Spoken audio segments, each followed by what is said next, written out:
I'm Richard Morris. I'm a fourth generation rice farmer on the oldest rice farm in the state of Arkansas. My ancestors came from Nebraska. In 1892, they came to Arkansas and bought several acres of land. At that particular time of early 1800s was all native prairie land, prized for its hay. The soil was rich, had a good hard pan, which made it very well suited for rice production. They got into the rice industry in 1897. My great-grandfather's brother-in-law, W.H. Fuller, began the idea of raising rice on our farm, and it's very unusual how that began.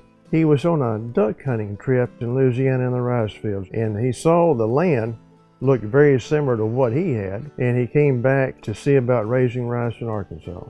The only problem was there were no irrigation wells on the Grand Prairie, so he had to put down the first irrigation well. We did some land leveling, and as we did some dirt work there, we uncovered the first irrigation well.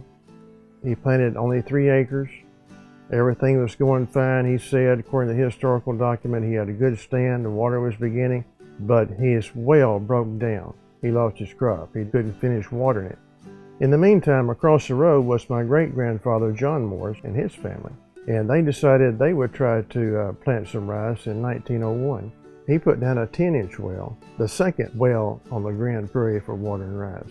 They harvested 5 acres successfully, so he saw that it could be done. It was a success. Mr. Moore decided he would go to Louisiana in the spring of next year to learn a few more things about rice production. Planned on planting a 20-30 acre crop in 1902. While he was in Louisiana, he was stricken with a fatal heart attack, died at an early age of 47. But then his widow, Emma Morris, decided to continue with the rice experimentation with her 2 sons. I'll call Miss Emma Morris the mother of the Arkansas rice industry because she continued on with the crop. They planted about 20 acres of rice, had a good stand, had a good well. Seed came in. Their yield was 90 bushels per acre. So that's how the Arkansas rice industry began.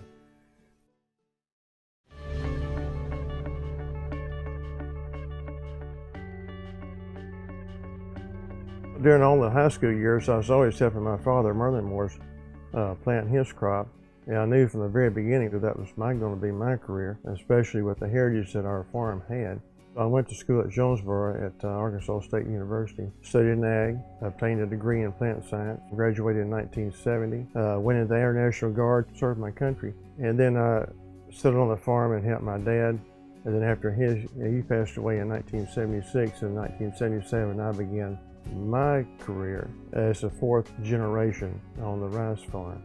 Then I had my own family, and I had a son, Matt Morris. He became the 5th generation rice farmer now. He also has 3 sons. If they so choose to be rice farmers, it will be the 6th generation. And I'm very happy to see that our family heritage and name will continue on. I really started probably when I was about 15, is when I really started on the tractor driving and doing the labor at work and things like that. We've always been real close, so for me to be able to work with my father, out here with him every day, spending time with him, and us just being a father-son team, it really brings joy to my heart. And then with my sons being out here, we have the 3 generations in a row working out here some days. After I began my full farming career in 1978, it was very shortly after that that we began to have serious problems with our groundwater. Even in the early 70s and on, we began to notice our wells, they began to drop off so dramatically that we knew that we were going to have to do something different. In 1980 was the drought that woke everybody up. We realized that we were not only in a critical groundwater area, but our livelihood depended on it. So in 1981, I began to have a 60-acre reservoir built with the help of the Soil Conservation Service. They did the total design for me. I picked out this place I wanted to have the reservoir built, the size of it, my ideas about what I needed. But every step of the way, they were there to do survey, recommendations, help stake off the levee and everything that needed to be done. In 1980, Richard Moore saw the need to address water quantity here on Merlin Morse Farms. Through conservation planning, that 60-acre irrigation reservoir was designed and implemented. That reservoir provided him surface water and addressed his water quantity needs at that time. I purchased some property across from this reservoir in the 1990s. I built a tailwater ditch using the tailwater surface water totally as a source of irrigation. The Soil Conservation Service helped me with the design on this particular ditch also, show me what could be done and how to do it. Tailwater recovery system, which allows the Morse family to capture rainwater and runoff which leaves these fields. By using surface water, the Morses are moving towards sustainability of both a sixth-generation family farm and an industry that this family and farm helped create. Last year we built another reservoir on Merlin Morse Farm with 20 acres with the help of the National Research and Conservation Service. They did the total design. We had a 1/4 mile long surface tailwater ditch plus the 20-acre reservoir, and I see it's going to be very successful in reaching my goal of 100% surface water irrigation. We will not be using the well.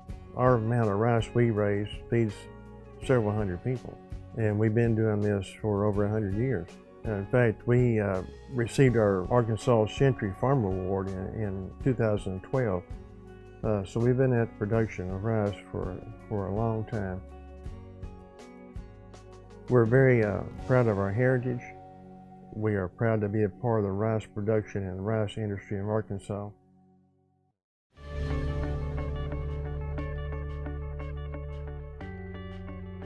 Now, with the technology has changed so much, and in fact, here the last 5 to 10 years, it's just rapidly increasing. It's even got to the point where it's hard to keep up with. We have all this precision ag equipment that we're using on our combines and tractors, and even on our personal devices, help us keep track of records, more efficient in the field, no overlapping, and seed planting is precise, and we monitor that and control that very precisely, all saving money. There's so much new technology coming online that it really staggers imagination. With technology, we're using our yield mapping, we're laying our soil sample maps, we're taking all of our data and we're putting it on our computer or sending it to the cloud. This is the new age of farming, is all about technology and data. And now we're starting to use drones to check our crops. We're using moisture meters. Now we have hooked up to cellular modems, and everything is turning into technology, and I know that can scare a lot of people, but if you can take that data and you can use that to your advantage, you really have the potential to start putting bushels in your pocket. Irrigation is more than watering crops. The Morse family is looking at how, when, and the amount of water that is actually needed to irrigate the crops here on this 1,300 acres. Currently, IWM activities such as side inlet irrigation, along with alternate wetting and drying methods, are being applied to irrigate all rice acres. I was very impressed with the multiple inlet rice irrigation and alternate wetting and drying. You know, up to 40% savings in water for those two practices really adds up. When you can pump your rice field completely full in 6 days as opposed to 15 days, you're saving a lot of money. You're really looking at a lot of savings, not just on your energy costs, but all the water that you're having to use, you're not having any runoff. So our conservation practices have really boosted there. With the multiple inlet, really has started to make us think about, do we want to start growing more rice and using the multiple inlet just because of the ease and the conservation. Before we started working with the NRCS, things were pretty traditional. The NRCS has allowed us to do a lot more with just my father and I. Anytime that we had any questions, we could call somebody from one of their offices. If they didn't give us our answer on the phone, they'd be right out here to help us. Computerized hose selection through pipe planter is being used to fair irrigate fields, along with both surge valves and soil moisture meters. To utilize the latest in technology, irrigation is being applied the most efficient way possible. The work being done here is both addressing environmental concerns and personal concerns. Through the implementation of these conservation practices, we are ceasing the use of groundwater, improving soil health, and addressing water quality. When I look around and I see all these rice mills everywhere, it really is more of just a joy that I feel when I see just what has been done here in the state of Arkansas. And I'm just glad that it was able to take off and people were able to adapt on to what my family had started. It's more of a humble feeling to me than anything else. It has been a pleasure to work with Richard Morris and observe his passion for conservation. As his family were pioneers in the rice industry, Richard is a pioneer in conservation here in the Grand Prairie of Arkansas. I try to involve my kids as much as I can out here, and I can already start to see their love for farming as we do different things out here. And I try to keep a good rule of thumb is faith, family, then farming. If I keep them in that order, everything else will fall into place. So that way, if they choose to continue on, they'll be able to keep going with the conservation practices. The Morris Farm has been in rice production now for 120 years, and we hope with the help of the National Resource Conservation Service, through sound conservation practices, we'll be going another 120 years, and we look forward to the new technology and new practices. We're always eager to try good sound practices